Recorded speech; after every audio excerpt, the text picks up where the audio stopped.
Cluckie Norris, the legendary leghorn, has died. Join us as we accompany her on her journey through death and destroy her corpse in the process. Cluckie Norris here has a single comb and wattle. She uses the ornamental magic to draw in all the roosters.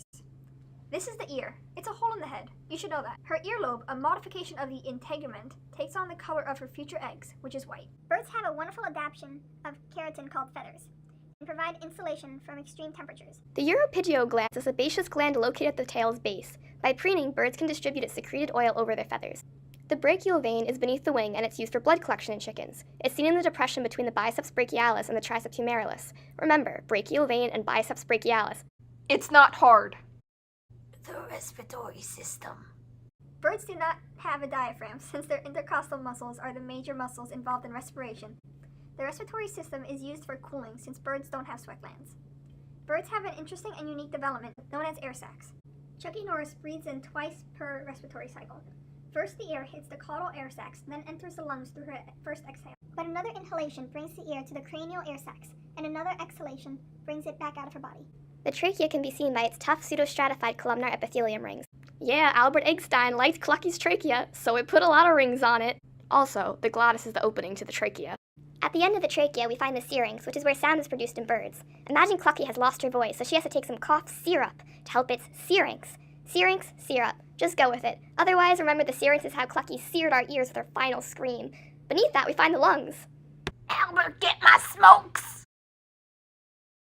The biceps brachii is a flexor of the wing that originates near the shoulder joint and the humerus. The M triceps brachii flexes the shoulder and extends the forearm. The iliotibialis flexes the hip and extends the knee and lower leg. Originating at the lumbosacral region exists a long, thin band at the interior border of the thigh called the M sartorius. The M semitendinosus, an extensor of the thigh, originates at the ilium and ischium. The semimembranosus flexes the knee and extends the thigh. The M adductor longus adducts and extends the thigh. The M quadriceps extends the thigh. It originates at the ischium and inserts in the patellar ligament. The M quadriceps and the semimembranosus both originate on the ischium, and they both extend the thigh. The gastrocnemius extends the foot and flexes the knee, while the tibialis anterior is a flexor of the tarsometatarsus, which is a fusion of the tarsals and the metatarsals in birds. The superficial pectoralis is the largest muscle in birds. It allows for the downward stroke of the wing. The supracoracoideus, or the pectoralis minor, lies beneath the superficial pectoral. It's responsible for the wing's elevation in a bird's upstroke. Birds only have one left ovary and oviduct. The ovary has small yolky follicles if the hen is actively laying. The follicles are arranged in size hierarchy, where the largest follicle is next to ovulate, labeled F1, F2, etc. Non-vascular areas of the follicle are known as stigma. The infundibulum catches the oocyte after ovulation, so it enters the magnum. It also stores sperm. The magnum contains glands that secrete proteins, including albumin, which forms the white part of the egg. The isthmus comes after the magnum, and within 1 to 2 hours, it forms the egg membrane.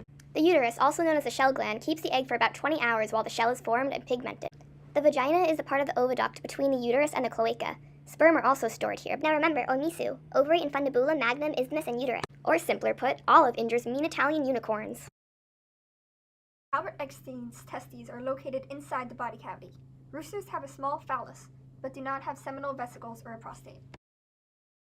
Birds have no teeth, therefore most of their food is swallowed whole. The beak is used for prehension. The triangular tongue, which has very few taste buds and very few muscles, has multiple touch receptors. The esophagus is the muscular tube that runs perpendicular to the trachea. The crop is where food is temporarily stored. Think of crops from a farm. They need temporary storage before they can go off to market. The proventriculus. After the proventriculus, the food moves into the gizzard where the thick muscular walls allow for mechanical digestion. The small intestines consist of the duodenum, then the jejunum, and the ileum. The primary function is to absorb nutrients. The intestinal ceca reabsorb water and offer a home to bacteria that help digest plant cellulose.